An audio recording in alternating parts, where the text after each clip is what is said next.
إنا أنزلناه قرآنا عربيا لعلكم تعقلون. Assalamualaikum warahmatullahi wabarakatuh. Alhamdulillah wassalatu wassalamu ala rasulillah wa ba'du. Alhamdulillah para ikhwah pemirsa Edumalji yang dirahmati Allah Ta'ala, bertemu kembali kita di program Edumalji Education Menang Mengaji dalam belajar bersama bahasa Arab tentang kaidah-kaidah bahasa Arab. Kali ini kita akan melanjutkan tentang isim-isim yang marfu. Pada pertemuan sebelumnya yaitu al-asma al-marfu'ah. Isim-isim yang marfu telah kita sebutkan. Yang pertama kemarin adalah mubtada. Kemudian yang kedua yaitu al-khobar. Kemudian yang ketiga isim kana. Sebagai murojaah sebentar, contoh yang paling mudah yaitu al-masjidu kabirun. Yaitu kalau kita ditanya manakah isim-isim yang marfu? Isim-isim yang marfu adalah al-masjidu. Kenapa dia marfu? Karena dia sebagai mubtada. Apakah tandanya? Tandanya adalah dhammah. Kemudian mana lagi isim-isim yang marfu? Isim-isim yang marfu adalah kabirun.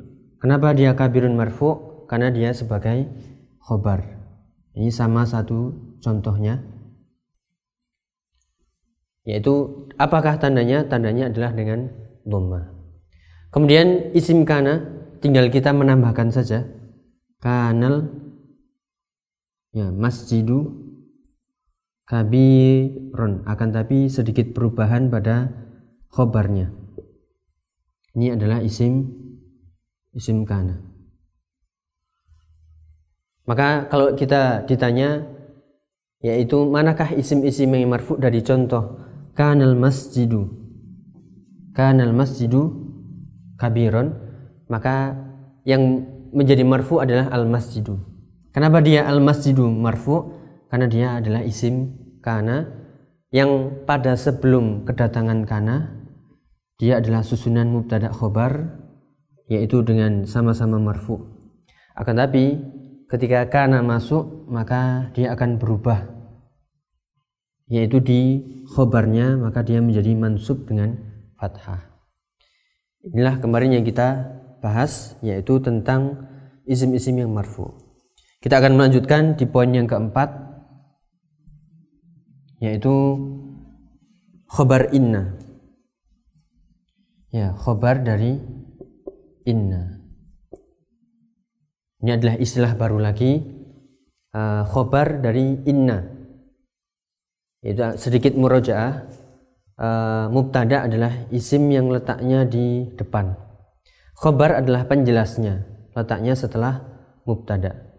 Isim kana yaitu letaknya setelah kana langsung, dia menjadi marfu, dan khobarnya yang awalnya jadi marfu menjadi mansub dengan fathah. Sedangkan inna ini adalah huruf. Inna adalah huruf, yaitu huruf nasb. Huruf nasbin, huruf yang fungsinya menjadikan mansub. Huruf yang jika terletak pada isim, maka isim setelahnya akan menjadi mansub. Akan tapi pembahasan kita bukan pada isim setelahnya. Kita ambil contoh, masih dengan contoh al-masjidu, yaitu kabirun. Sedikit penjelasan. Inna dengan kana ini fungsinya mirip-mirip, yaitu merusak tatanan dari mubtada dan khobar. Kalau kana ini merusak tatanan khobarnya, sedangkan inna merusak tatanan mubtadanya. Maka kalau inna datang, inna di sini, maka ini yang berubah adalah mubtadanya. Maka menjadi innal masjida kabirun. Dan pembahasan kita karena pembahasan isim-isim yang marfu, maka manakah yang marfu dari kata atau contoh innal masjida kabirun, maka yang menjadi marfu adalah kabirunnya. Ini adalah khobar dari inna. Sedangkan ini adalah isim inna.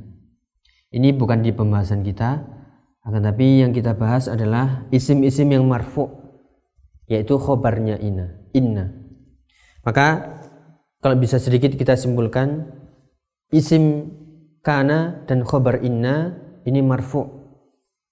Kita bisa melihat contohnya, perbedaan jika mubtada khobar kemasukan kana, maka yang berubah adalah belakangnya. Sedangkan jika mubtada dan khobar kemasukan inna, maka yang berubah adalah depannya, yaitu berubah menjadi mansub. Dan yang tetap adalah khobarnya. Dan inilah pembahasan dari khobar inna. Maka rumusnya adalah setiap khobar inna yaitu marfu'. Khobar yaitu penjelas dari mubtada yang awalnya tadi adalah mubtada, setelah kemasukan inna berubah namanya menjadi isim inna. Sebagaimana mubtada khobar ketika kemasukan kana, maka mubtada berubah istilahnya menjadi isim kana. Kemudian yang kelima, kapan isim-isim itu menjadi marfu'? Maka ini mudah insyaallah ketika isim itu menjadi fa'il. Ya, ketika menjadi fa'il atau pelaku. Ini kaitannya dengan fi'il tentunya. Karena kaidahnya likulli fi'lin fa'il. Setiap fi'il dia punya fa'il. Setiap perbuatan pasti ada orang yang melakukan. Setiap perbuatan pasti ada pelakunya.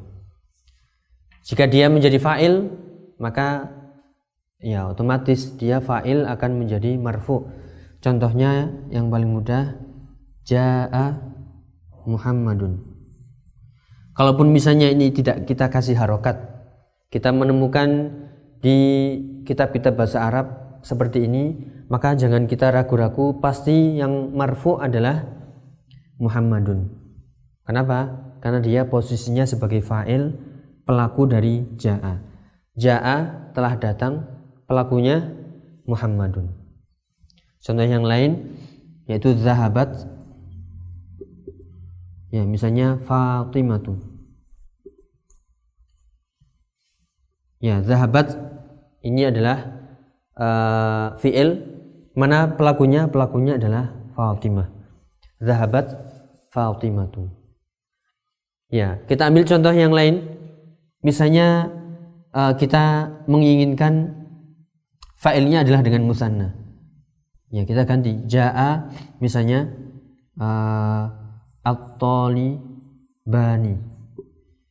Tetap dia marfu, tandanya alif. Kita ingin yang jamak mudzakkar salim, yaitu at-talibuna.